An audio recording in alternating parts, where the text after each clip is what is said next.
Alright, this is take two. Yo, Bo, welcome to another episode in the Life of MightyFan. This is, as you can see, a vehicle vlog. As I originally started the video, I was leaving the gas station near my dad's. So I went there to do the taxes. And I got a phone call I had to take, so interrupted the video.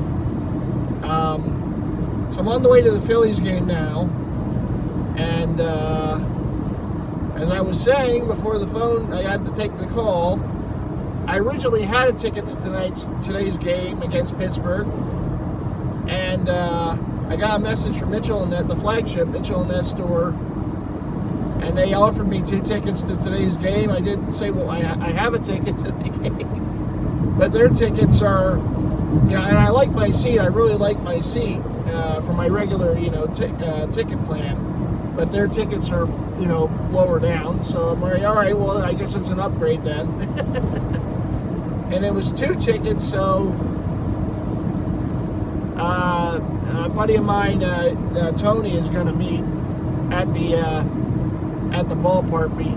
We figured to meet outside the third base gate by the Mike Schmidt statue, because that's, a landmark that is easily found. So that's at least the plan.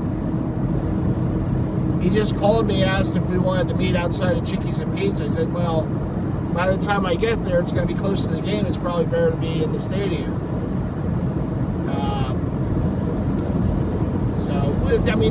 The Chickies and Pete's is right near the stadium, but by the time I pick them up and do the parking, that's more time. So anyhow,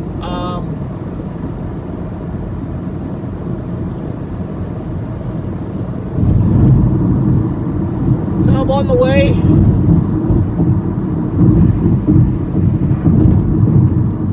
My dad lives near Pottstown, PA, and so I'm on 422 now, heading towards the 76 to get to the ballpark. So this technically would have been my second game, but I didn't go to the first one because it was raining. I didn't think they would get the game in. This is a couple weeks ago, and I didn't want to go there and pay the parking and basically just to be told about a half hour or 45 minutes later the game's been postponed, because they do that. They wait till the last possible moment to let you know that the game's been postponed, unless it was like the home opener, season opener. They postponed that right away, and it didn't even rain that day, as it turned out. But so I didn't want to go through that, and and it was a weeknight too. And then, as it turned out, they played that game, and that was the night where Harper hit the 3 home runs. So I'm like, well, that kind of figures. I didn't go to a game last year. It was a Phillies no-hitter. I didn't go this year to a game. It's a 3 home run game by Harper.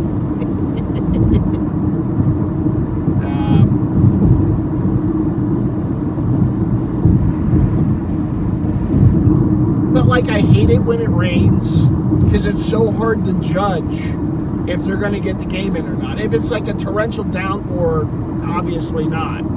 But if it's like a rain where it looks like it could be postponed, but you just don't know. It's like you're in that kind of should I, shouldn't I kind of deal, and it is what it is.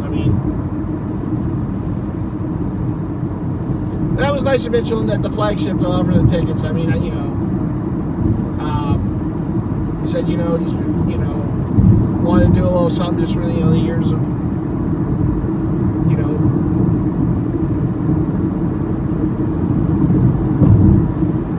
spending my money there, I guess. So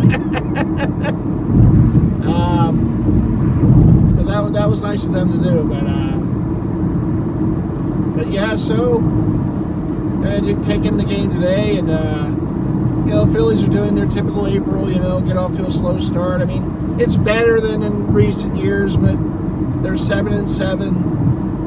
They're at 500. They lost last night in the debut of the City Connect uniforms, and so the people who already didn't like them are like, oh, see, they can't win them, But Pittsburgh's off to a pretty good start. you know, back in the day, they used to be good rivals, and back in the 70s and 80s, and obviously the Pirates haven't been good for a number of years. The Phillies have had stretches where they weren't good, so the rivalry kind of dried up. The more natural rival is like the Mets, the Braves, you know, for the Phillies, but you know, the Pirates and Phillies were a real heated rivalry there for a while because both teams were good back in the late 70s, early 80s. You know, the Pirates had the We Are Family, Buccos. The Phillies had, you know, Schmitty and, you know, Carlton and all those guys from the, you know, from that run that won in 80. And then it just, you know, it disappeared. And I've never, like, hated the Pirates. Like, I kind of like them, you know. I still want to go to a game at PNC Park someday. But I do think it would be fun if both teams are pretty good right now. So I think it would be fun if, you know, both teams are good and you get that, you know, in-state rivalry again. But to do that, you know, they have to be good for a period of time and play each other maybe in the playoffs or something and just kind of rekindle that, you know. I think it would be fun, but we'll see. The Pirates have had seasons where they get off to good starts and then they just stink, you know. So is it sustainable? Maybe. I think it is because they have some good young players and, you know, pitchers and such, but they're starting to spend a little money.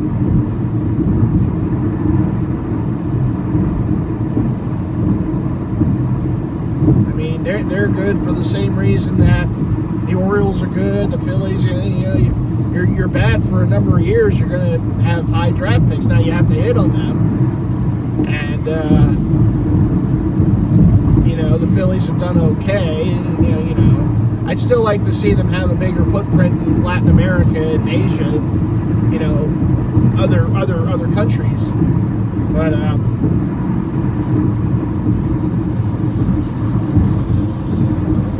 But yeah, I mean, the Phillies seem to always pick it up in June, you know. They have their April and May where they're kind of, you know, and then June they start to roll and the weather gets warmer, the home runs start going, and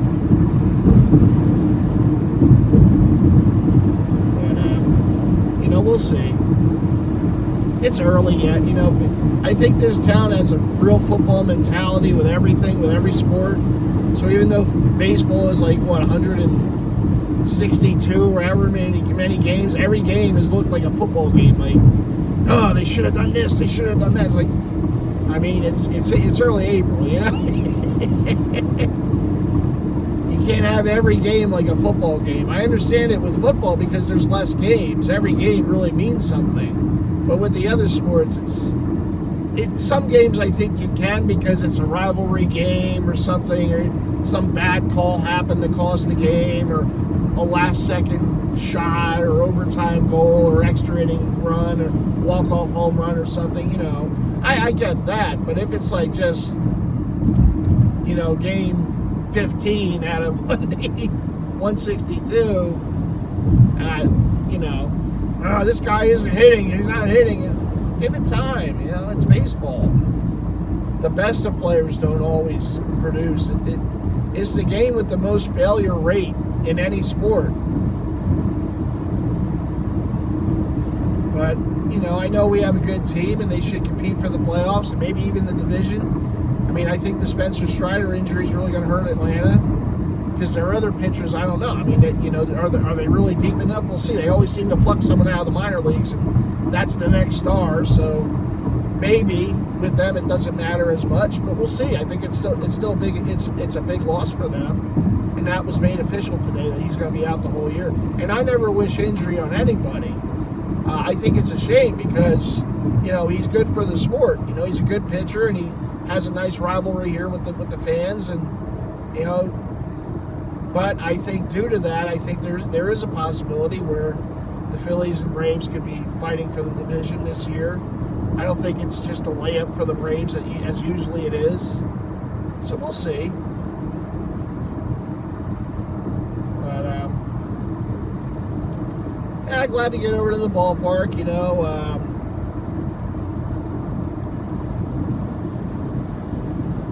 you get that after a little bit. You do get that kind of Jones to get back, and I would have, like I said, a couple of weeks ago. I just didn't think they'd get the game in. that was a pretty miserable game to be at weather-wise, and I honestly didn't think they'd get it in.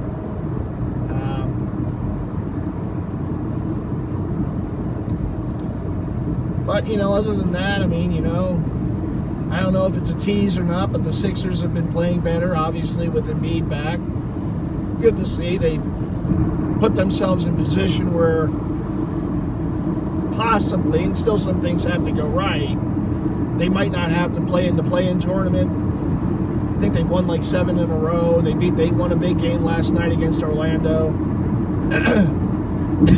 I'd rather not be in the play-in tournament. It's hard enough to trust the Sixers in series, something like once you get to the second round, like a play-in tournament where you have to win like one game against someone. I'd be nervous. Even though the Sixers are probably better than the 3 other teams in there, but they're the Sixers in a big game. I mean, it's almost like a Game 7 every game, and we haven't done really well in Game 7. So if we can avoid that, plus if they avoid it, there is a chance that they wouldn't have to play Boston until the Eastern Finals. And I'd much rather play Milwaukee if they get there to the second round than Boston. I mean, the Sixers haven't beaten Boston in a series that I've ever seen. When they did it, I was too young. I couldn't remember it.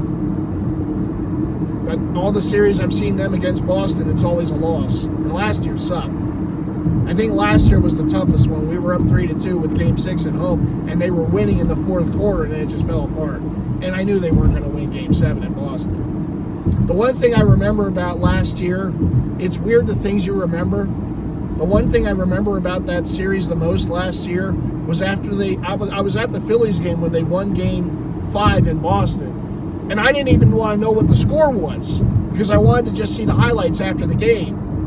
And but I think I was wearing my Andrew Toney jersey, and a gentleman behind gave me the score. I'm like, oh, okay. Well, I'm happy that that it looks like they're going to win, but I kind of didn't want to know the score.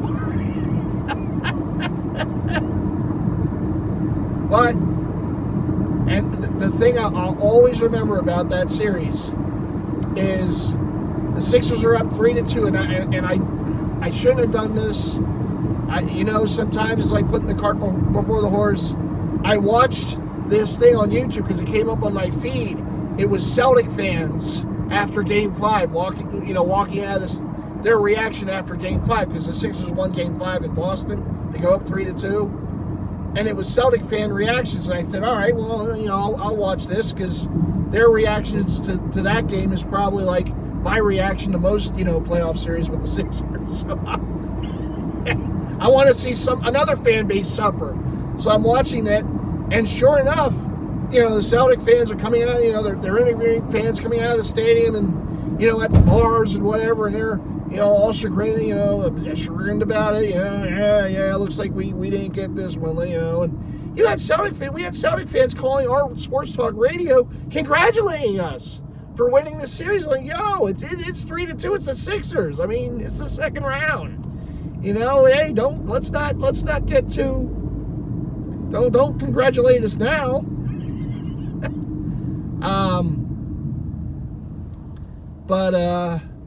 And I every single person that they interviewed, every single one thought the series was over. They all were like, yeah, the Celtics just don't have it this year. The Phillies just better. It's tough to beat Embiid and Harden and all that. Whatever they were saying. And this one Celtic fan, I'll always remember this big Jamoke-looking guy, bald guy with all Celtics gear. He had one of those chains around him with the Celtic logo. They sell them in all the stadiums.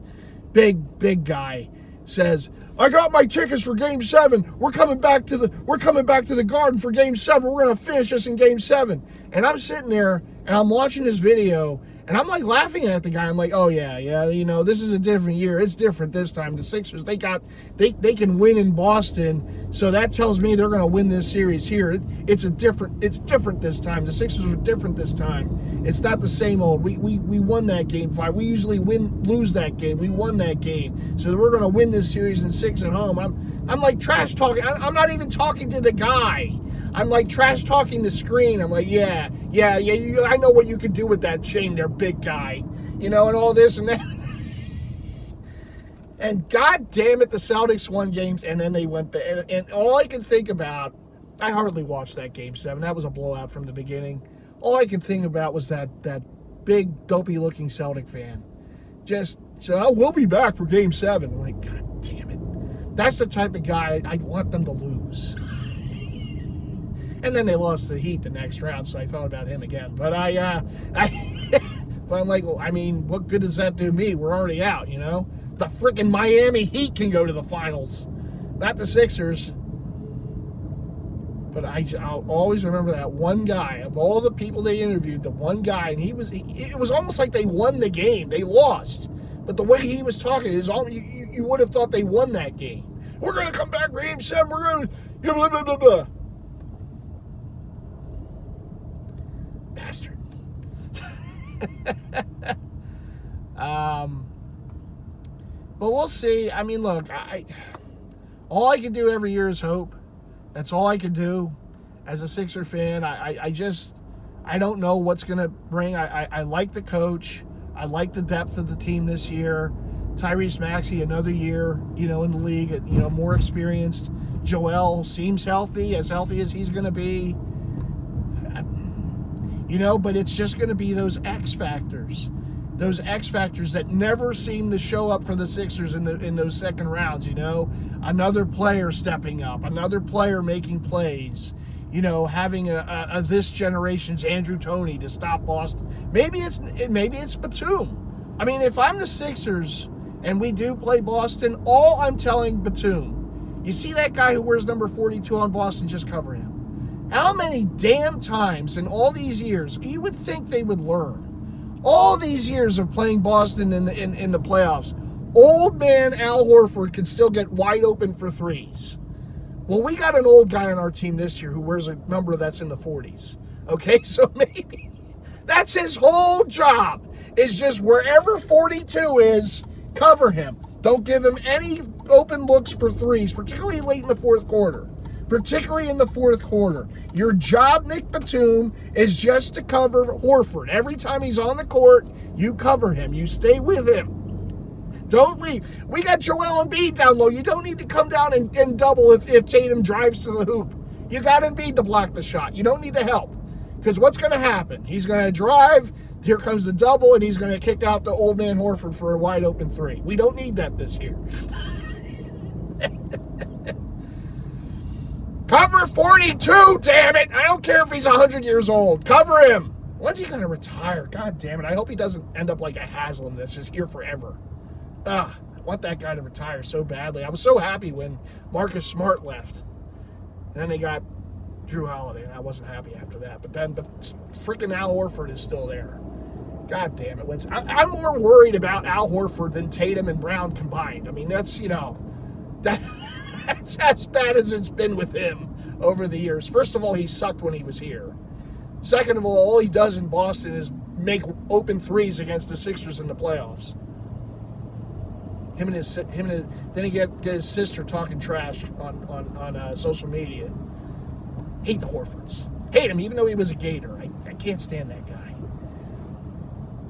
But so we'll see what happens. You know, like I said, we have to get there, and I do hope though that they can lock down 6 seed, because I think that would mean that whoever they would, I forget who they would play in the first round. If it would be like I guess whoever's the 3. So I don't know if that's the Knicks or whoever's 3, Cleveland, whoever. And then the next round, if they make it, and Milwaukee, it would be Milwaukee. And I got to tell you, I really feel good about Milwaukee. I feel good. I know it's tough to say that now. Maybe these are like words I'd have to eat later. But I feel great playing them in the second round. First of all, they have Doc Rivers there. We know about him. Second of all, that team plays absolutely zero. They play Damian Lillard's number for defense. They don't defend anybody. Third of all, and again, I don't wish injury on people, but Giannis with the calf, he's not going to be 100%. Now I know Embiid and them aren't. No one's 100%, but I think that could have a factor in it too. And I like the Sixers' depth. I like the way Nick Nurse does his rotations. We have to see it in the playoffs, but it's much better than Doc's. We're going to sit 5, put 5 out there. That's ridiculous. My God. The whole bench lineup that Doc used to do out there for minutes upon minutes in the game when the other team is making a run. Oh, that's Milwaukee's problem now. I'm telling you, I want them in the second round. I don't want to see Boston. If we're going to see Boston, give us Boston in the Eastern Final. First of all, we have to get there. We haven't done that since 2001. But it's a victory in itself just to get there. But I want Milwaukee in that second round. Oh, I want them. I want to beat Doc Rivers so bad. First of all, he's going to have a series lead at some point. He's going to choke it away. You know that's going to happen. They're going to be up 2-1 or 3-2. And yeah, Rivers teams know how to choke it away. So, yep, I'm still going to feel good. If the Sixers are down 3-2 in that series, I'm going to feel real good because I know what's coming. Here comes the Doc Rivers collapse. Milwaukee, now it's your turn.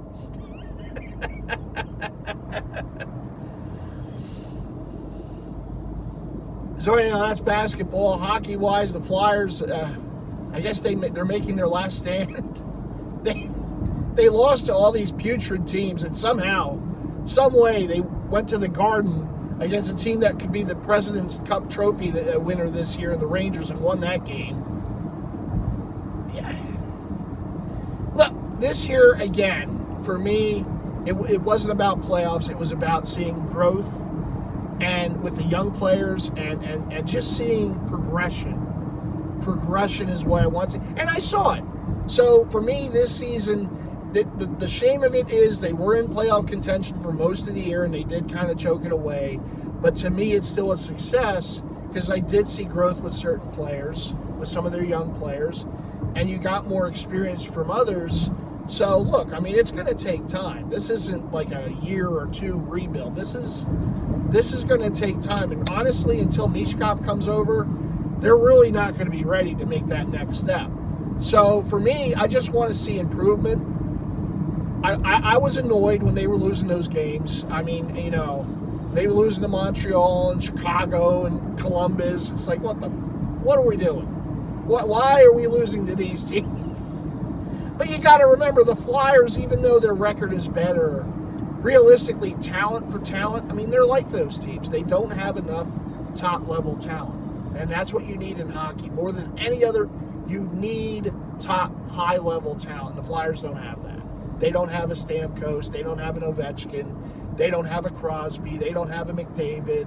They don't have a Kucherov. They don't have a Matthews. They don't have those guys.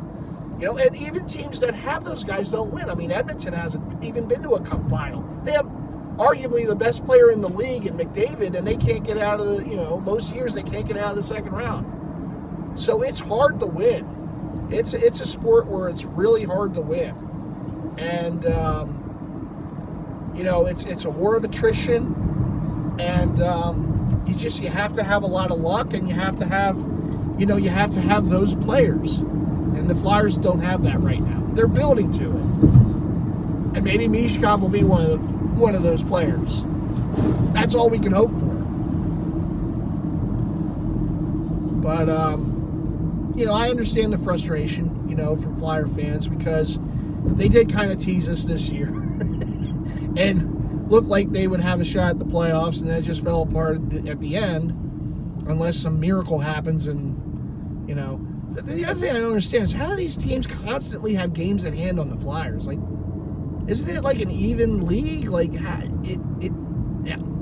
perpetually these teams have a game at hand on the Flyers. Every day that goes by, the team still has a game at hand on the Flyers. Like, when are they going to catch up to the Flyers? Why hasn't this happened?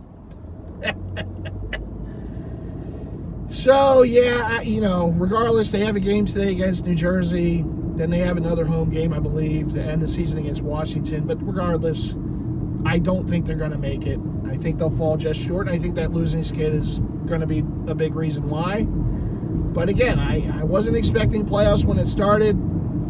I wanted to see progression. I saw some progression. I don't think I saw enough of it from certain players, and I would still be interested to see what happens next season. But, Torts is going to be back next season. If he stays the whole season, we'll see. With hockey coaches, it could be anyone's guess. But, we'll see. So that's that. Jersey-wise, I mean, it's been kind of quiet, aside from the City Connect craze of the Phillies the last few, a couple weeks ago. Mitchell and Ness has added some new additions. Ones I'm kind of excited for. They added, Jake, your Twins. They've added some Twins jerseys. They got a 77 home Rod Carew. And for those who don't know, and if you don't, you should watch one of my more recent videos because I showed it when I was up in the hot second floor of my house, showing jersey after jersey on one of my baseball racks for Mitchell and Ness. But I have they many years ago they made the road version. And it's the powder blue Twins, and it has the big name Carew. Like Nike would hate that jersey because the name's big, but they had the big Carew 29. So here we are, many years later, and they made the home version. So it's the white Twins, it has Twins across the front, it has the patch on the sleeve, Carew 29 on the back. Beautiful jersey. They made that. I guess they got Joe Mauer rights, so they made some Joe Mauer jerseys. They made his. Oh, goodness, I'm forgetting the year. I almost want to say 09, the home Twins jersey, the home, the pinstripe with the Metrodome final season patch. That's a nice jersey. I'm kind of glad they did that one as the first Joe Mauer, authentic. They also did his batting practice, too. But, so I'm definitely eyeballing those two up, the Carew and the Mauer. The Phillies have come, like, those road grays have come under a lot of fire because people think the numbers are too big. And the one thing, and I agree, they are. If you look at them, the one thing I will say, though, I don't know why Mitchell and Ness continually does this. It makes no sense to me. Like I said, that website is just terrible, and they still haven't done anything with it to change it to make it better. But when they take pictures of jerseys, particularly the authentic jerseys, they always take pictures of smaller jerseys, like a size 44, 46, for whatever reason. If they would take pictures of the bigger jerseys, like a size 52, like a regular size, I don't know if some of those numbers, and again, I don't think I'm not saying it as a defense for it, but I think that, in those smaller jerseys, the numbers are always bigger. They're always bigger than they should be. They've done that for years. For whatever reason, they don't change the size font of the numbers on the smaller jerseys. They're the same. I would imagine they're the same size as like a size 52, a size 56, for whatever reason, right? And they always take pictures of the smaller jerseys, so they always are going to look not that great, because the numbers are the same size as a number on a size 52 jersey, a bigger jersey like the one I'm wearing today. And it's a simple thing. If they would just do that, then the jersey wouldn't look as out of proportion with the numbers. Now, I haven't seen those jerseys in person. I do have interest in them. I do have interest in the John Kruk number 11. I do have interest in the Dalton and the Lenny Dykstra. I have the Schmidt. I have the original Run Schmidt with the Angels with the All-Star patch on it, so I don't really need the one they just did.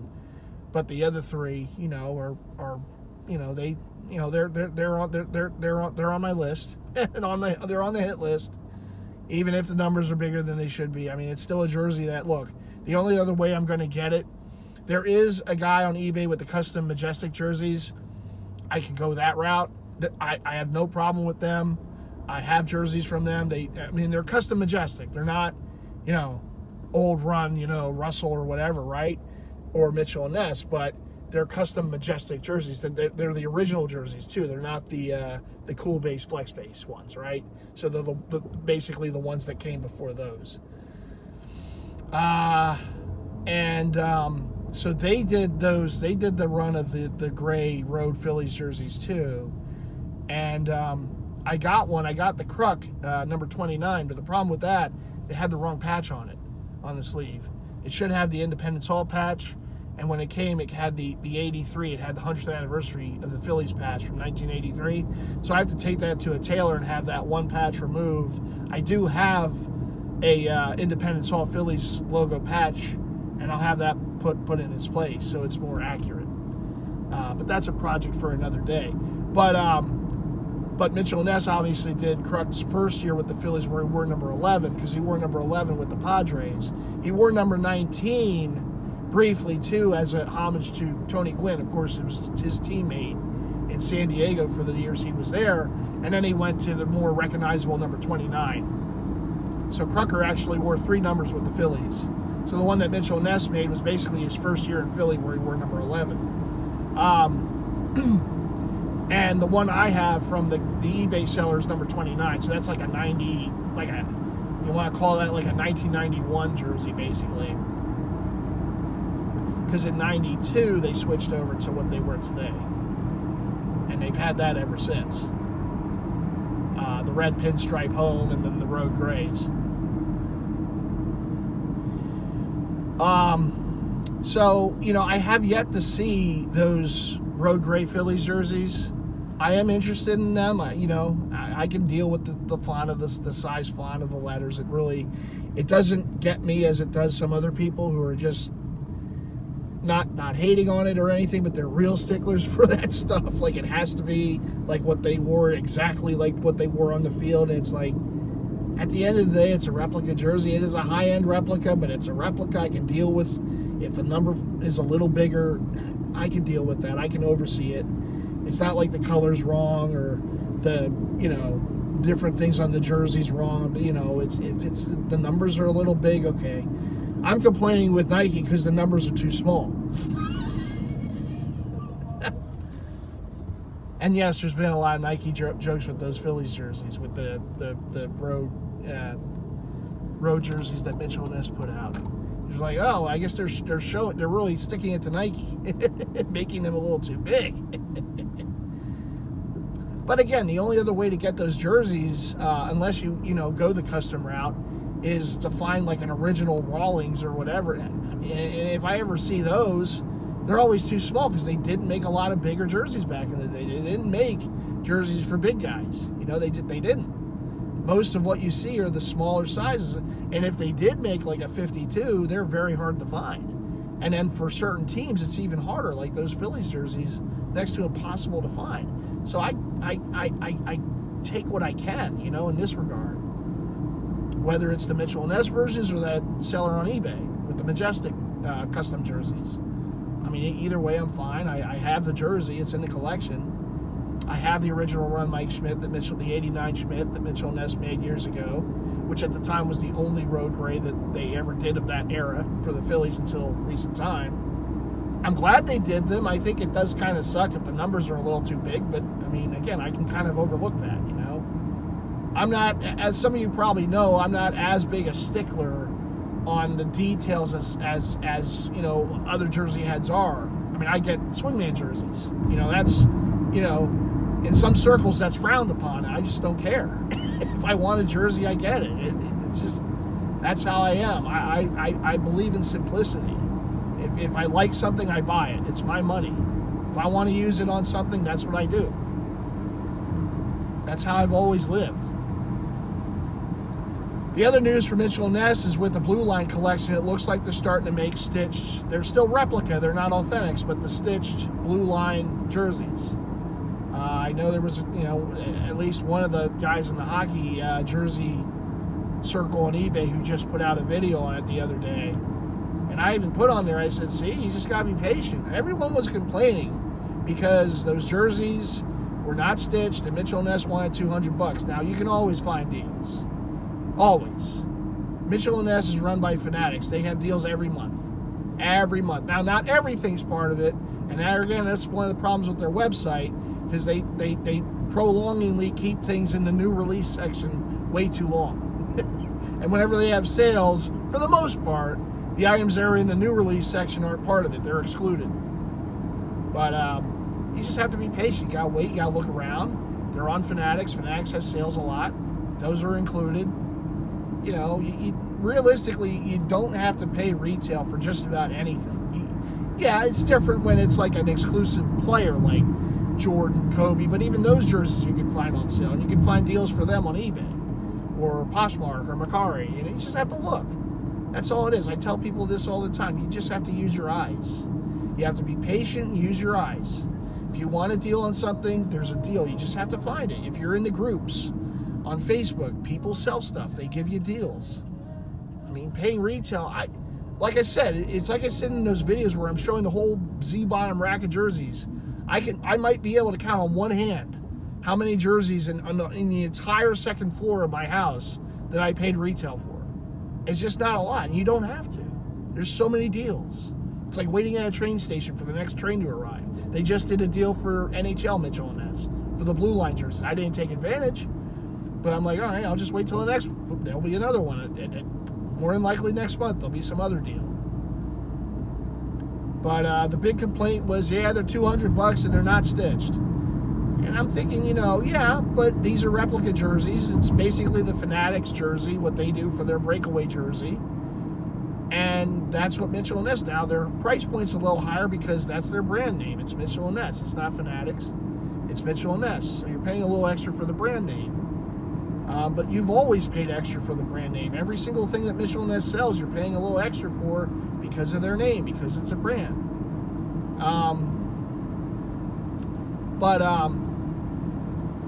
So Mitchell & Ness at least has put out a few jerseys. There was a Doug Waite Oilers and a Mike Modano Dallas Stars that have the stitched or, you know, embroidered or what have you, logos, letters, numbers. So they're looking to improve on those jerseys, probably because there was a lot of backlash on them, more than likely. Or it could have even been Fanatics saying, hey, we're getting the NHL jerseys next season. This is the way we're going to do our replica jerseys, so you got to follow suit. I'm just spitballing. I don't know for sure. I'm just taking a guess because Mitchell & Ness is owned by Fanatics, and now that Fanatics has the NHL jersey license, maybe this is a sign of things to come for their replica line. So Mitchell & Ness had to do it that way because of it. Maybe. It's possible. And maybe not. I don't know. I don't work for them. But I do think it's good. I like it. I didn't have a big problem with the blue line jerseys to begin with. I own one that was a gift from Lids, the Eric Lindros 97 Cup Finals one. I like it. It's comfortable. Yeah, they're lighter in material than other hockey jerseys, but I don't mind it. I think it's real super comfortable jersey to wear. I can look past the things not being stitched. Again, I get it. The $200 price tag is, you know, for that product is excessive. But it's something that they sell. It's a Mitchell & Ness jersey. They're not going to just give it away, you know. But I do like the fact that they've made some improvements, and they're starting to stitch them. I think that's good. Maybe that's even a sign for the NBA swingman jerseys to come. We'll see. Now, the price did go up because of it. And all the complaining everyone did, now instead of $200, they're going to be $225. So they're $225. Again, I can look past that because I can always find deals. I'm not worried about the retail price. Unless it shoots up to like $400 or $500, which I heard that Fanatics might be selling their NHL jerseys at $400. Now, I would imagine, because if I heard correct, they're going to do basically on-ice jersey for retail. Now, I would imagine that jersey would be the $400 price tag jersey. I'm not paying that. So I don't know if I'll ever, unless I get it secondhand or a real deep discount, you know, one of those on-ice jerseys, I'm probably going to get the replica ones mainly. But, now see, that's excessive. That's my problem with Nike. You know, Nike baseball. Why are their authentic jerseys $400? It makes no sense. Particularly now that the letters are smaller. It makes even less sense to me. But that's Nike. That's a Nike issue. Nike's the one that sets these prices. I mean, and as much I can complain until I'm blue in the face, it's not going to matter. I'm just not going to buy them at retail. The $400 jersey, it's not going to happen. That's just way too excessive. So if Fanatics does that with the on-ice hockey jerseys, I mean, I won't be buying those. I'll just get the replicas, which for the most part is probably what I would have gotten anyhow. So, but I heard that is going to be an option this year, whereas with Adidas, that wasn't an option. They never gave you the option of getting the on-ice product. But Fanatics apparently is going to do that. And they're probably going to have different tiers of jerseys, that the on-ice being the most expensive. And if the $400, leaked price is the price, I mean, that's what you're going to have to pay for an on-ice. Now, there's always the paying for and stuff like that, but still, I don't do it for baseball, so I'm not going to do it for hockey.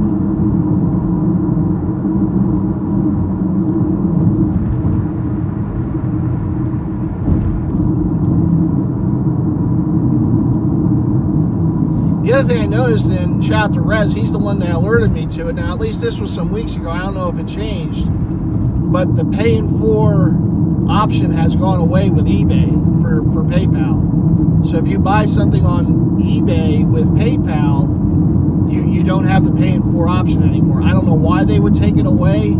I would imagine it would lose sales, because the paying for was kind of like, all right, well, I can spread out this payment. Now I can go after something that maybe otherwise I wouldn't have. It almost gives you like in a way, a false sense of security, but still, it's there. It's a spread out way to pay, so you feel more, froggy about going after some stuff, And I don't know why that went away. I don't know if it's just a temporary thing. The other thing I kind of noticed is, for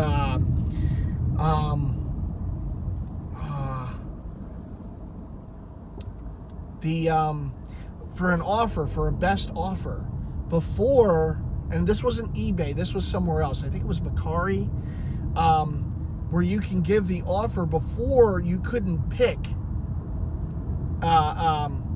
You didn't have the choice of even trying to do a pay-in for, but now you have the option to pick. Okay, if the seller accepts my offer, how do I pay?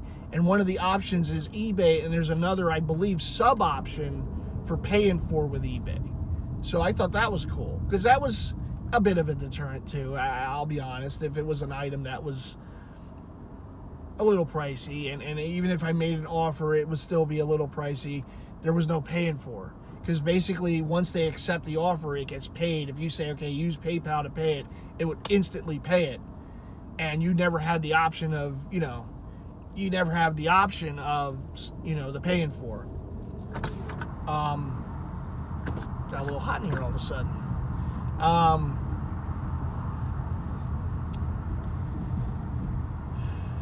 So now at least with Macari, and I would imagine it's the same for other places like Poshmark, maybe even eBay, you have that option of the PayPal paying for to pay once the seller, and once the seller accepts your offer, then that's how it goes. That's what it would go through. I thought that was good, because that was one of my minor complaints about it. It's like, well, why when they accept the offer, why don't I then have the chance of going in and picking my way to pay for it, instead of it automatically taking it. And now that, it not only has that, but it also has, you can use the paying for with PayPal if you pay with PayPal. And there's other things too. There's like Zip, and there's other things that are basically paying for options. It's not PayPal.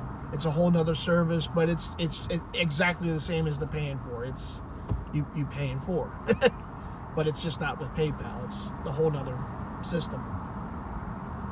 And I've noticed other such things on other sites, like they'll put that at the bottom. If you sign up today for such and such, you can spread your payment in 4 payments. And it's become a really big thing, which is again why I'm puzzled as to why eBay would have gotten rid of the for option with PayPal, or if PayPal did it themselves. Now, does that mean that other options are going to become available? Like before, there was no Zip or anything like that on eBay where you can use that to pay. I used it before on Macari. I used it before on Macari, and I wonder if that's going to become more available on PayPal. And maybe that's the reason that they're paying for it. But again, I'm just spitballing. I have no idea. It was weird to me. And Rez said that and like messaged me. Actually, I was leaving Slim's when I visited him. I'm like, huh? And I actually tested it out. I probably shouldn't have. I bought a. It was a lower price thing. I made sure at least I didn't get something high priced, but because it used to be when you would go on eBay and you would pay for something, when you hit the pay button, the other window would open up. And it would be, okay, choose your payment. And once you choose PayPal, another window would open up with your PayPal, and that's how you could choose, okay, what do I pay with PayPal with? So when I did that, I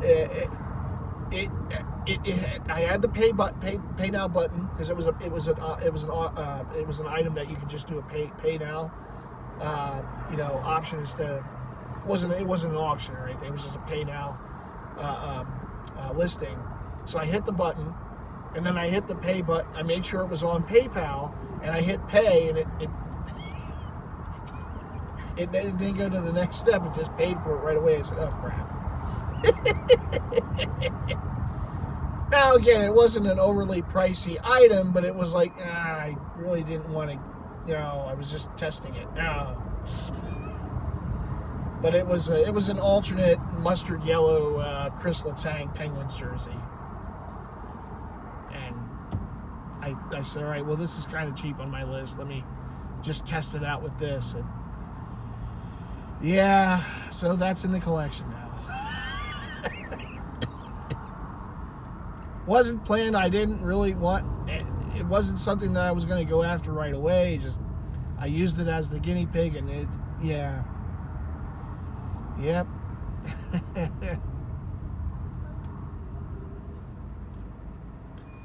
you know what? I should have taken for when I have to pay parking. Oh. I always try to be as ready as I can, when I get up there, just to have my card ready, just to pay the parking. Instead of fishing around in my pocket for the wallet, Oh my goodness.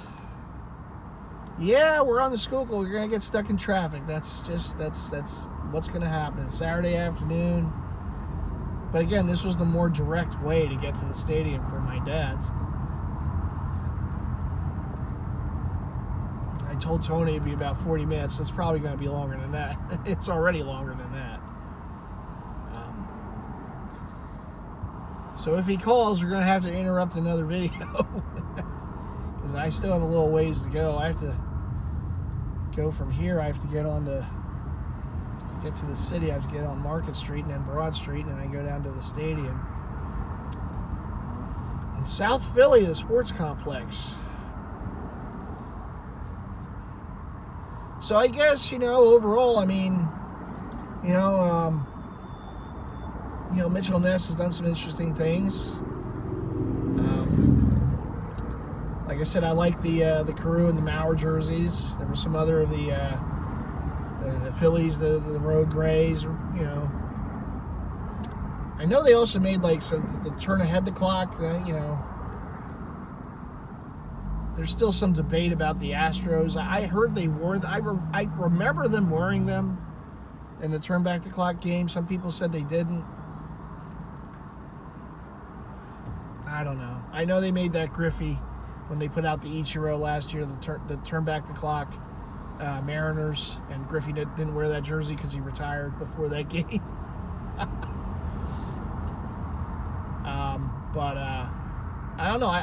If I were to get one of the Astros, it would probably be Bagwell, because I don't have, I have Biggio. I don't have a Mitchell Ness authentic Bagwell in the collection. They also made those the home pinstripe I don't know. Those, I was never a huge fan of that look for the Astros, and I know they had some success. They went to a World Series, but I like the brick red jersey. But the home, I don't know. It never really like popped out to me.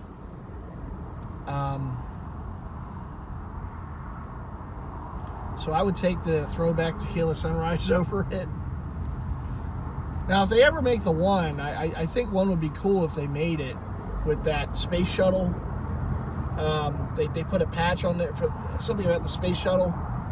That would be cool. I might have to, look at that one if they ever did that one, because that was a cool looking patch.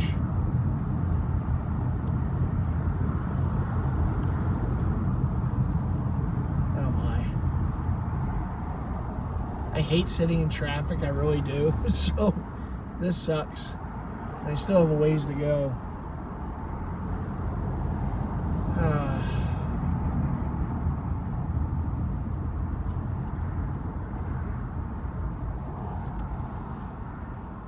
I didn't think it would be this bad, but I guess maybe because of games. There's 2 games. The Phillies and then the Flyers are kind of around each other.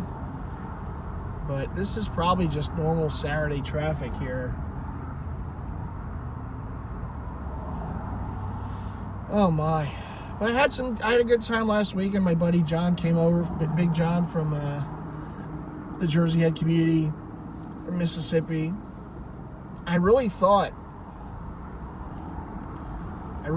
we would be able to do a video, but we just didn't have a lot of time. He came for WrestleMania was in Philly last weekend, and they had a lot of wrestling events in Philly. He came for WrestleCon, and so he went to that 3 days, and he hobnobbed with a lot of the big time wrestlers over the years, and so he was over, and he stayed at my place, and we thought we would be able to film at least one vid, but after the cons, he was tired. I mean, it was a long weekend, so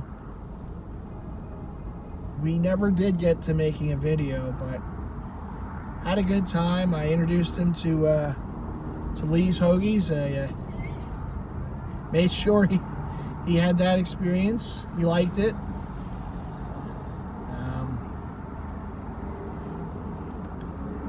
So we had a good time.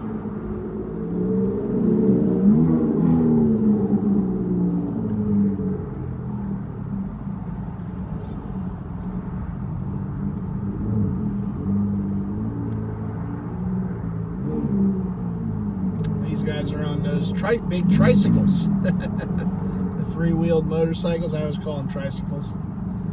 They're on their trikes. Oh, this one guy's gonna cut them off. Look at this guy.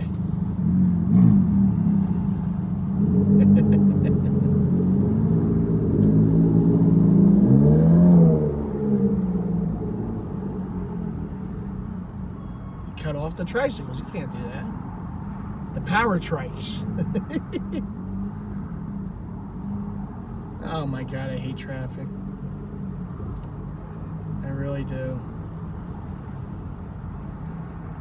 This is why normally when I go to the game, normally I'll either get on 76 further down or I'll take 95, but I couldn't take 95 today. Or get on here. I mean, I could have, but it would have taken a little longer. Although it may have taken the same time with me sitting in traffic as it turned out. But I would have had to kind of go around and make my way. Because then I'm not sitting in this traffic too long. I'm on here for maybe, however many minutes, and then I get right off near the city, and this is ridiculous. And I'm not in this for very long. And it's almost like going home. It's almost like playing Russian roulette with 95, because many times they have construction going on there. I can't believe it's like one road that just continuously has construction is 95. And so it's like, do I risk it going home, or do I come on here, hop off by the zoo, and kind of make my way? It's almost like a coin flip when I'm going home from Phillies games. And the problem with taking Broad Street back on the weekends is it gets, it gets pretty, traffic crazed because it's in the city. People are out, doing whatever they're doing, going to shows, going to whatever. And yeah. God, this sucks.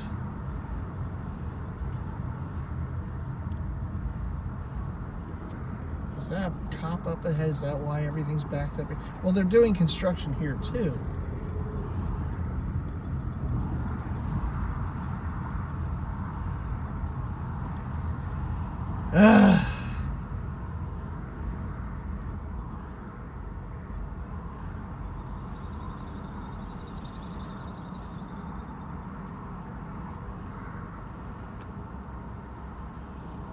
And I feel like I have to be in this lane because getting back in this lane is going to be a problem to get off.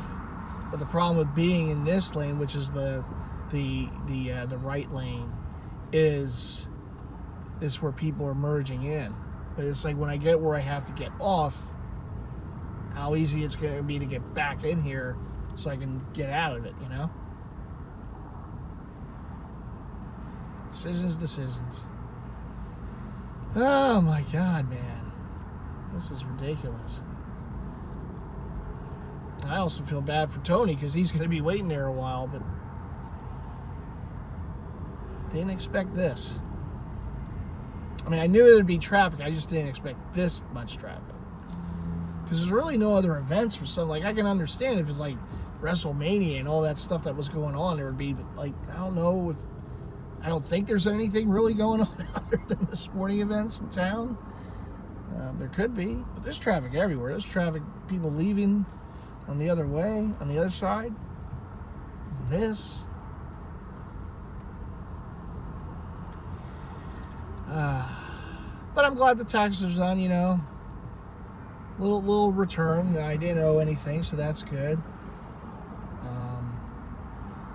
So that's over with for another year. God, man, this is terrible.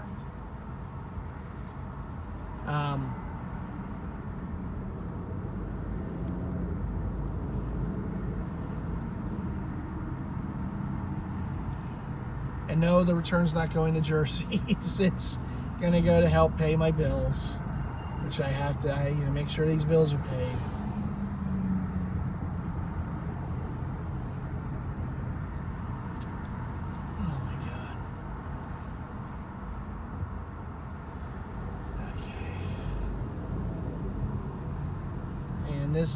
This is such a notorious road for people weaving in and out of traffic. It's like you don't know which way people are going to go, so you got to keep alert when you're on this road.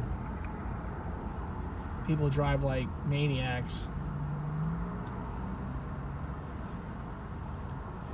Not saying I'm the greatest driver in the world, but you see people and what they're doing. It's like, dude.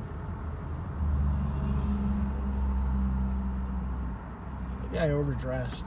It was cold this morning, and it's going to be real windy today. And I've been to windy games at Phillies. Last year I went to a game early in the year. It was an April game, and I was in my regular seat up in 422, and it was real windy. And I had a jersey on, but I had a short sleeve shirt. That was a mistake. And I went to the Fan Gear and bought a hoodie because I needed something else. I was shaking up there, and it helped. I'm glad I did, because once I put that hoodie on, I felt much better up there. And during the time when you had COVID and you had to wear masks at the stadium, the good thing about that was there was one night I had the mask on, and it was real windy, but the face was still protected because of the mask. So sometimes I think about bringing a mask just for windy days, and I never do. Like today, I didn't bring a mask. But I still have a ton of masks from COVID. And I have some Phillies ones. And, yeah. But I guess where we're sitting today won't be that bad. Like up in the cheap seats where I am. Yeah, I mean, you're going to get that wind tunnel. But I don't know if the lower level you do as much. We'll see today. But that's why I like dress for the occasion. Like, I'm wearing a hoodie today and a jersey. And since the tickets were for Mitchell and Ness, I had to throw on one of my Mitchell and Ness jerseys, just appreciation. And so I got Schmitty on. I got the 80 Schmitty, and I'm like, all right, well, I'm definitely ready for I brought my knit hat. I got the knit hat, I'm like, all right, I'm all ready. And I'm sitting in the car now. And maybe just because I'm in the car and I'm like starting to burn up, it's just so I had to take the hat off, open the windows a little bit. But it is windy out there. I got some gas in the car earlier. Oh, that wind was whipping around. I had to put the hood on. So one thing, I will be glad, after today the weather's going to get a little better, but then next weekend it's supposed to get a little cold again. And hopefully that's the last for the, for 2024 until the, the late fall. The good thing is I don't have a game next weekend. I have another game to go to next Friday night, but Friday night's supposed to be okay. Saturday's going to be, this Saturday, at least the early look, is going to be the coldest day of the week. So I'm glad the game's not Saturday. I'm going to. They'll be playing Lucas White Sox next weekend. They're playing right now the Pirates, then the Rockies come in.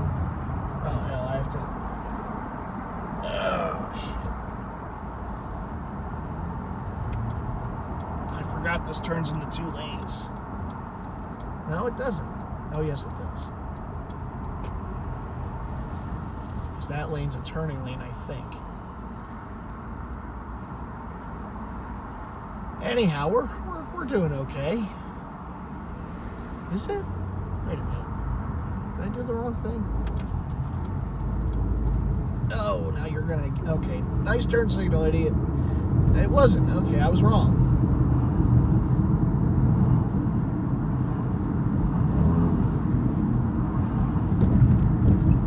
It's that moment of uncertainty. I'm like, oh, I gotta get over. No, I don't. Wait a minute. Other people are still going. That guy almost didn't stop behind me.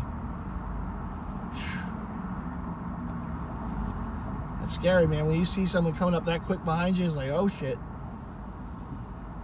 But, good thing he had good brakes.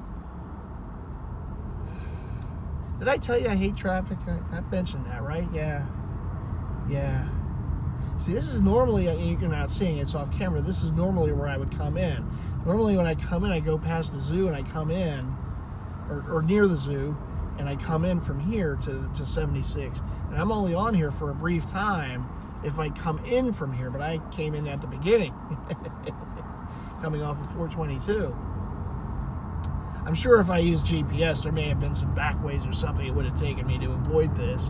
But I wanted to talk to you lovely people, so I figured, all right, let me not worry about the GPS, and I honestly didn't think I would need it. Yeah, we live and learn.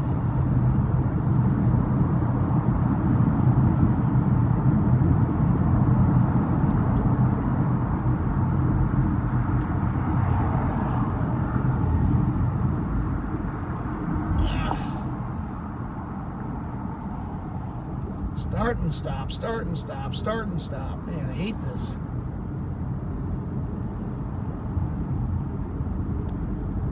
So, yeah, the Rockies and then the White Sox the rest of the week after this Pittsburgh series.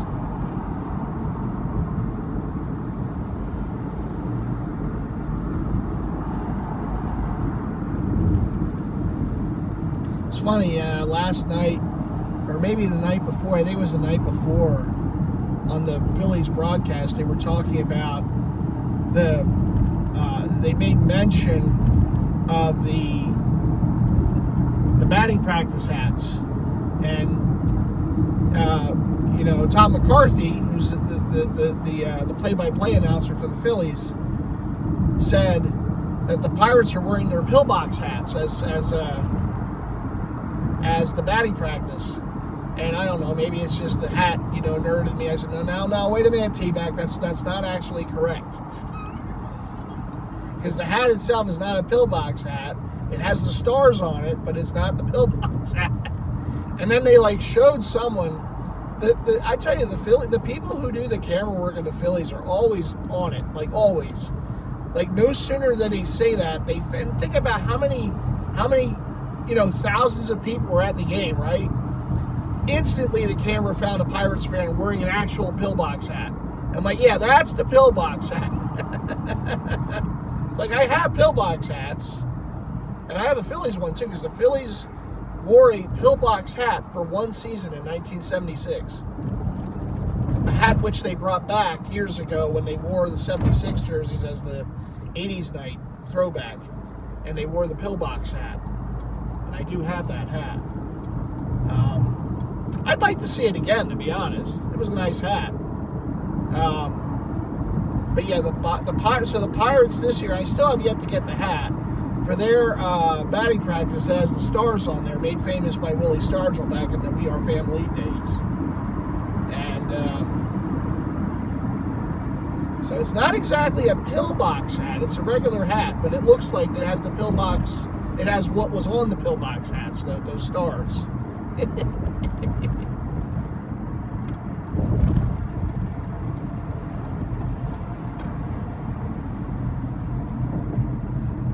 I got out of traffic to get into more traffic. This is where we're having fun today. How long have I gone so far? Oh my goodness, over an hour. Yeah, I guess we're taking the over on that 40-minute guess of how long it would take for me to get there.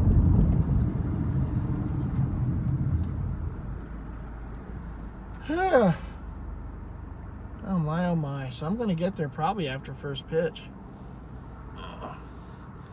Yeah, the game's starting, I think, and I'm still a little ways away. But I thank you for joining me here on my journey to the ballpark. It's been a bit of a road here, a bit of a drive. And now passing 30th Street Station.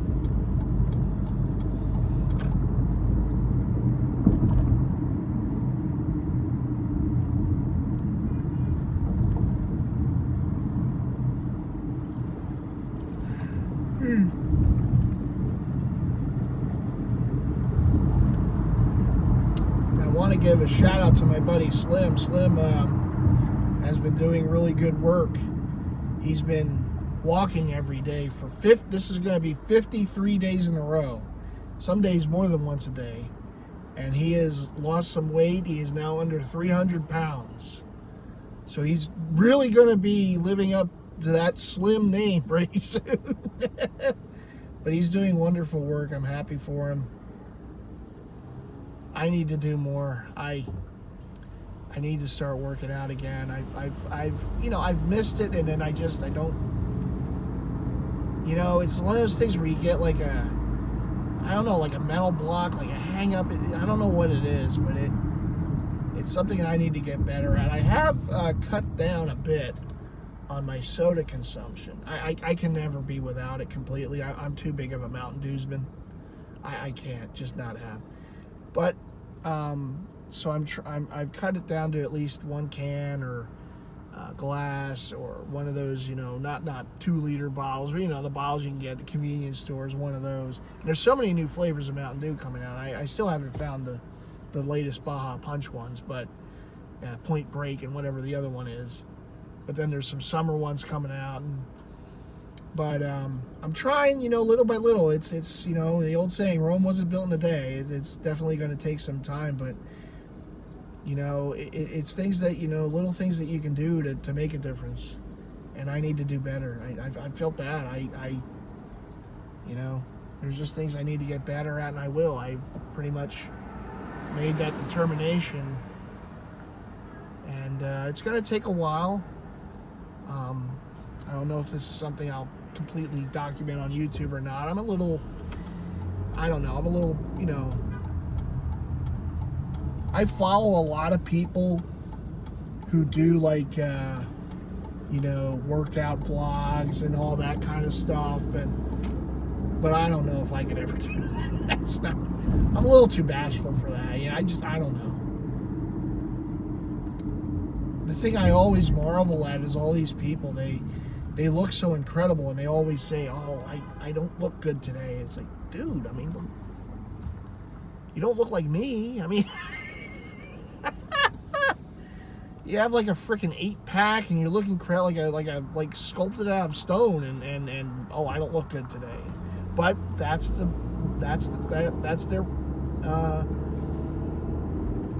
in a way I can understand it, because that's their mentality. Like my mentality with jersey collecting is I have over 1,000 jerseys, and there's still ones I want to add. There's still ones I say, but I still need this, I need that. And people like Big John was talking to me about it. Comes to the house, he's like all wide-eyed about the collection, and he's like, and I told him, his reaction is the similar reaction I've had with other people who have seen it for the first time.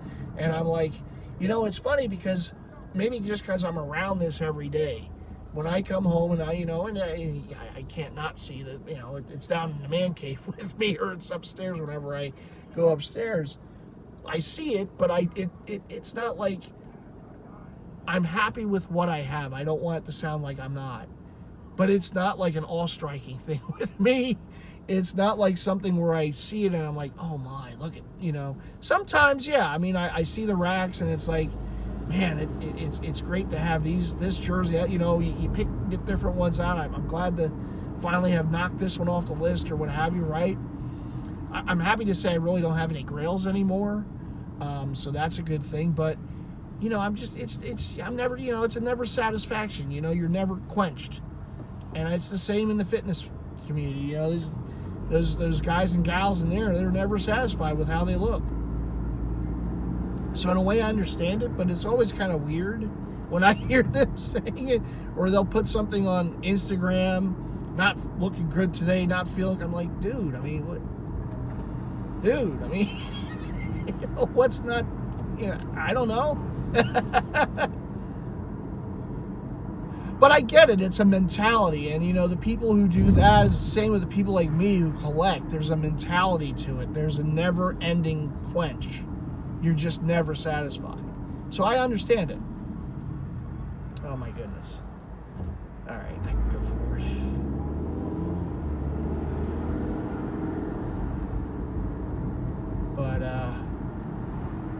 But yeah, so I'm happy. I'm happy for Slim. He found something that works for him, and he's been committed to it.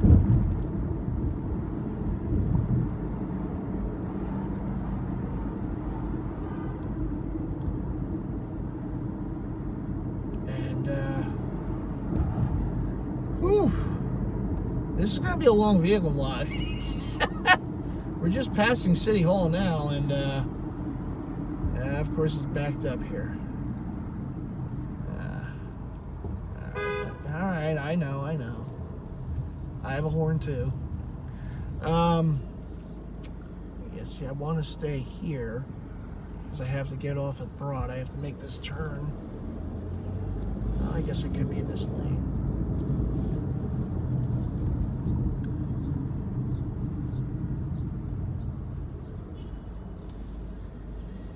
City driving is not for everybody. It takes a certain mental state to do it, and because everyone on the roads are just there's no rules. There's just it's like it's Mad Max on here. That's what it is. And I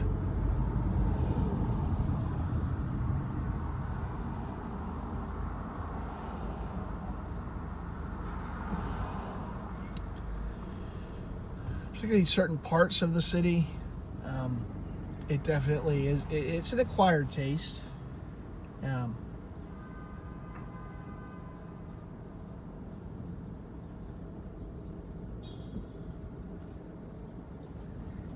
You really have to be patient, and you have to really understand that everyone around you is a jerk off. Basically, that's the mentality you have to have when you're driving in a city.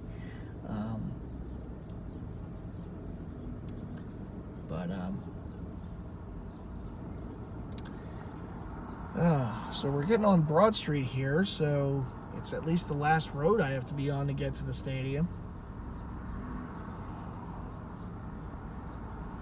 This is nuts.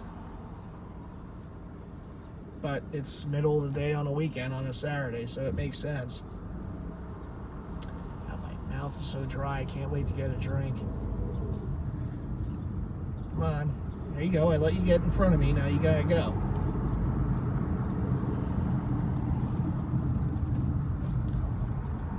And the other problem about the city is they have those cameras at the lights.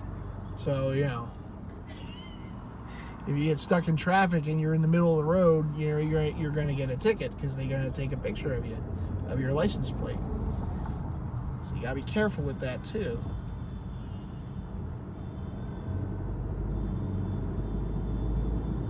Yeah, this is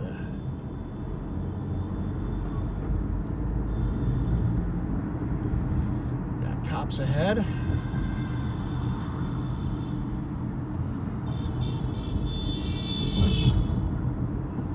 Guy's horn works, that's for sure. Ah! Oh my. Oh my. This is pretty nuts today.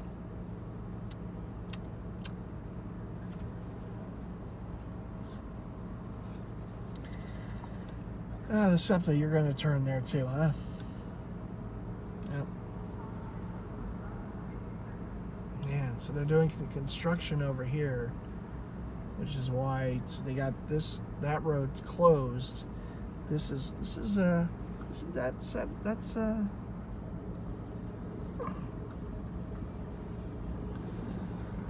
that Walnut? Yep, that's Walnut. I thought so. See, I know everything from Mitchell and Ness, so I knew. Hey, this is Walnut, isn't it? That Mitchell and Ness radar in me, you know, it's yeah. So Mitchell and Ness is further down and maybe a few blocks down on Walnut. We're on, so Walnut crosses over Broad. We're on Broad right now, and the Avenue of the Arts, and so Walnut was a block back, and that's the road that Mitchell and Ness is on, that the flagship's on.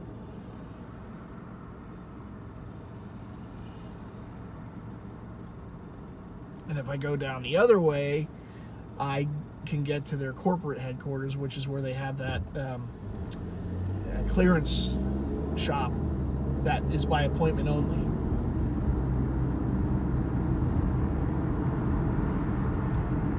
I forget where that is, 17th Street or something like that. It's a bit of a walk. I do it. You know, when I go, I still park at that parking garage and say hi to the fellas at the flagship, and then I'll make my way over to the clearance place. But don't know when the next time I'll go there. Maybe another month or so. They, you know, it's very hit or miss what they have in there, but I still like going there once every 3-4 months just to kind of look. And you know, we'll see what they have available in another month or so.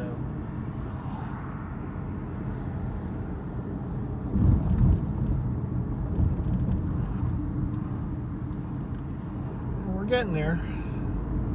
We're definitely going to get there.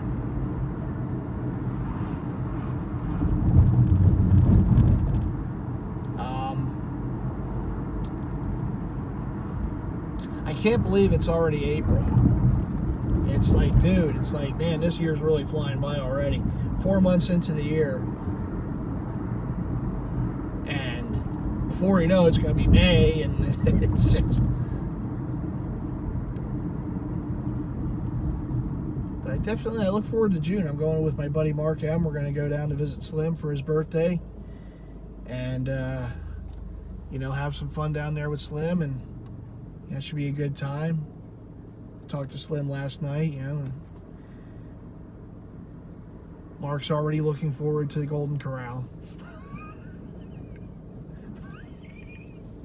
It's the little things you have to remember that we look forward to.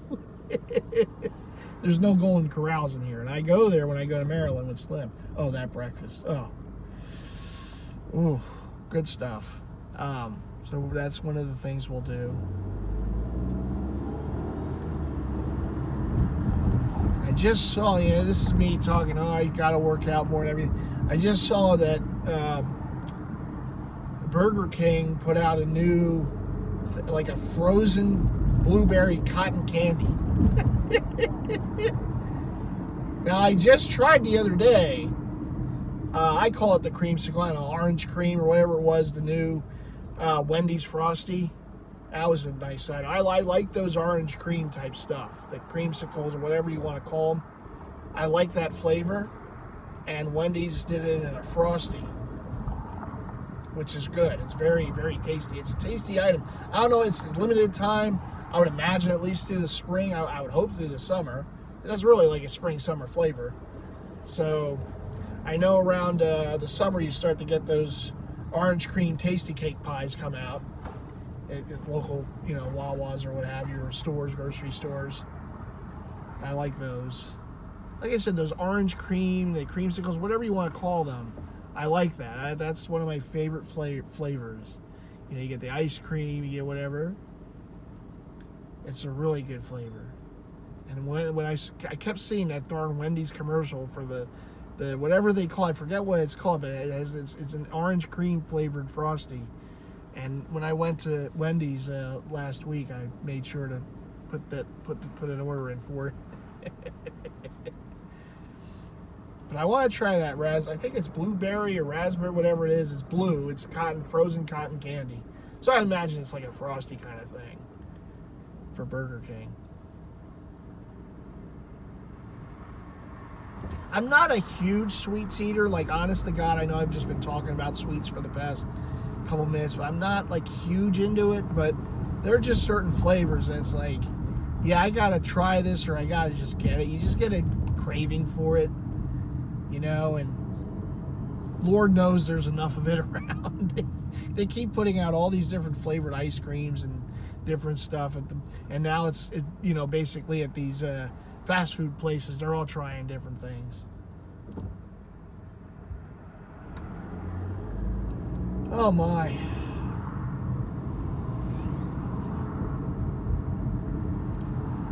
Yeah, I'm hungry too, man. I haven't had anything to eat yet so far. I just passed by this chicken place. I'm like, oh, the sandwiches look good.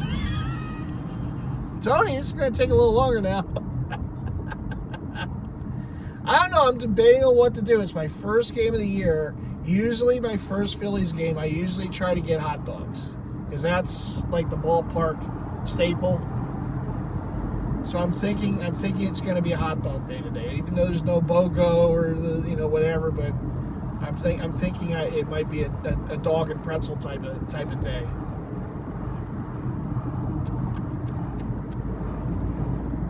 Hopefully there's no traffic light camera there.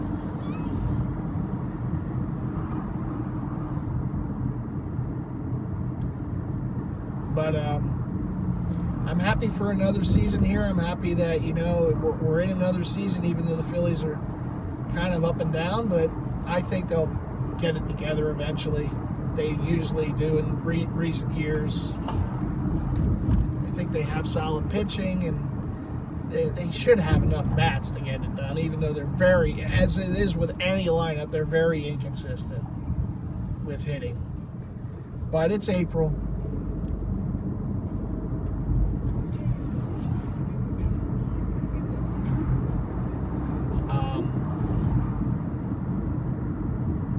But it's good to get back to the ballpark.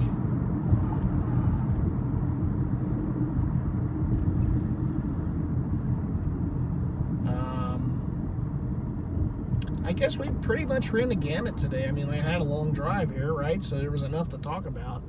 I'm kind of running out, even me, I'm running out of things to talk about now. So I'm just trying to spitball here. Keep you as entertained as possible in this long trip to Citizens Bank Park. Yeah, the Phillies are 0-1 in their new City Connects. Yeah, that was a weird game last night. Like, the first 3 runs were, like, strange. Like, there was there was a play the pitcher should have made, didn't make, and then he eventually walked the bases loaded. That gave the Pirates a run. Trey Turner like slipped trying to get to a ball, which was weird, and it led to another run for the Pirates later in the game. The Phillies got a run because former Philly Bailey Falter, he was a pitcher. There was a high chopper. He got to the ball and he couldn't quite field it. He kind of fell over, and he threw it, but it was way late, and then the run scored. And then the Pirates got another run because there was a wild pitch or whatever. It was called strike 3, but the ball hit JT Realmuto in the wrist, and it like caromed away, and then the Pirates got another run because of that, and that made it 3-1, and then it was 5-1. It ended up being 5-2 was the final. It was a shame. I was kind of hoping at least they'd get a win in their first game with the City Connects, but it wasn't meant to be. But I'll be there next Friday. They're going to wear them every Friday home game, so get to see them on the field. I'll wear mine, the Harper. I'll wear that next week on Friday when I go. Another City Connect day. Hopefully they fare better in that game.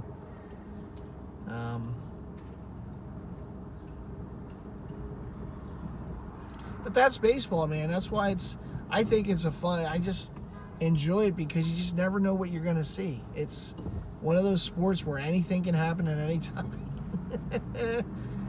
And you just kind of have to be ready for just about anything.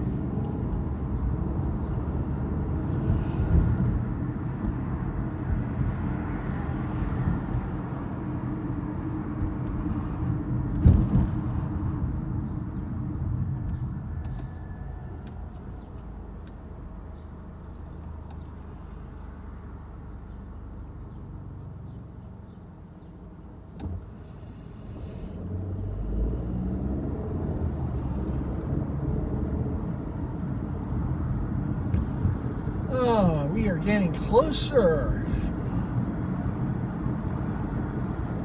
Closer and closer and closer by the second.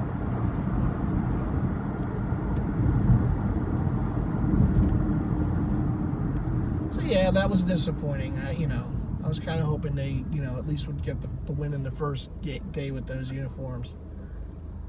As strange as they still look. I'm a big fan of the hat. I really like the hat. The jersey, I think, is just one of those things that will probably grow in me over time. But the hat, I just think it's, I know I'm biased as a Phillies fan, but I think it's one of the best City Connect hats there is of all of them. And I like some of the others too. I think I like Houston's. I like Chicago, the Cubs. I think other teams kind of really dropped the ball with their hat. I don't like San Diego's at all. The jersey is so colorful and just wacky, and the hat, they just kind of just went with one color. You could have done more. I mean, if there was any team that could have done a pinwheel hat for the city, it was the Padres. No. Washington's another one I really like. I like their hat with the cherry blossom on the side. That's a nice hat.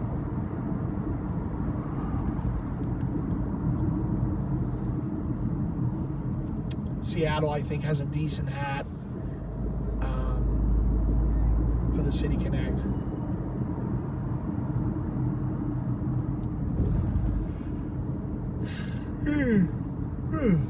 My goodness.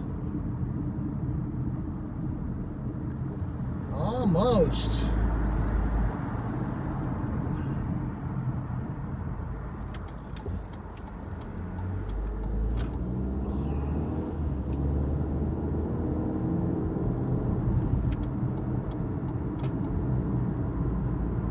Don't want to miss my turn, this is my first, because I'm so used to going further down if I go to like a Flyers game, to go to the Wells Fargo Center, or if I go to like the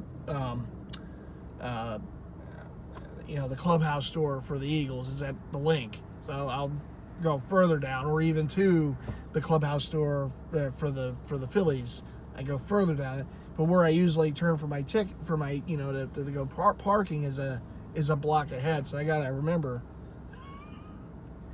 to turn a block ahead instead of going a little further down here on Broad.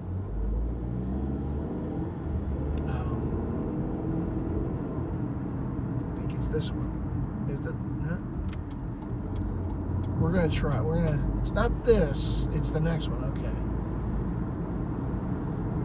Yeah. See, because there's a Flyers game right close to the Phillies game, so there's different parking for the Flyers. So some of the areas, even for the Phillies, where you would be able to park otherwise, in other areas you can't today because of the Flyers game. So they're both afternoon or late afternoon games today. Flyers are hosting Jersey, and of course the Phillies with the Pirates.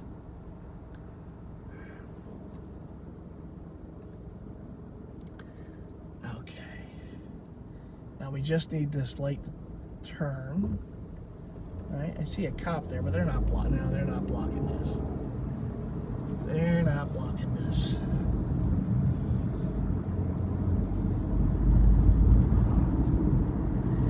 All right.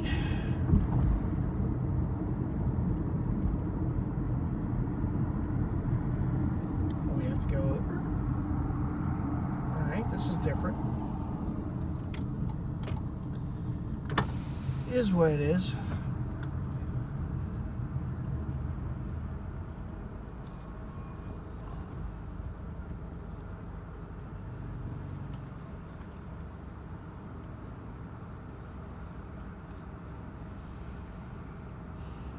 Like I said many times before, I usually try to park near the punter statue, so it's like a visual aid where I know where I park.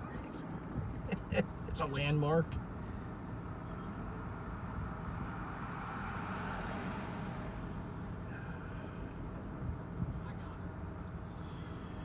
Oh my goodness, my goodness. We get to see our new flag banner up there with all the other division or World Series or whatever banner, the wild card winners. I still don't understand why they have a banner for that. It makes no sense. But it's actually in the old school Phillies colors.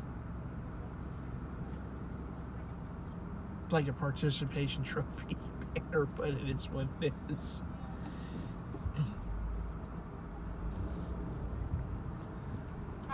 How you doing? 25. There you go. Give me 1 second for your receipt. Sure.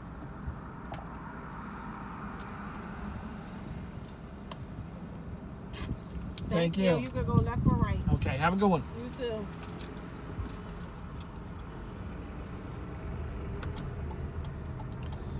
All right, no one hit me. Yeah, 25 a game for parking. That's, yeah. Hey, it is what it is.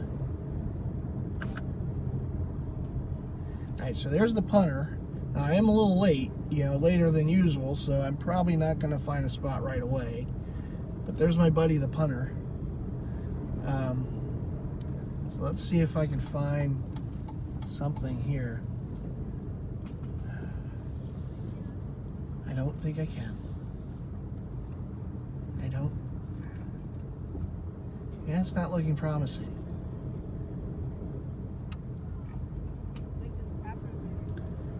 All right. I guess not. Man, this is pretty crazy. Incoming call. Press Uconnect phone button to answer. All right, let me, all right, good. All right, I have to call him back because I am still trying to find a parking spot. Got a spot? Phone call completed. Got a spot? Well, I guess I can remember very last row. Man, this is pretty crazy. I've never seen it like this. Not even for playoff games. But then again, I've always come a little earlier. So, beggars can't be choosers, right? That's the old saying. These spots seem kind of tight. Let me, I'm gonna park here against the fence.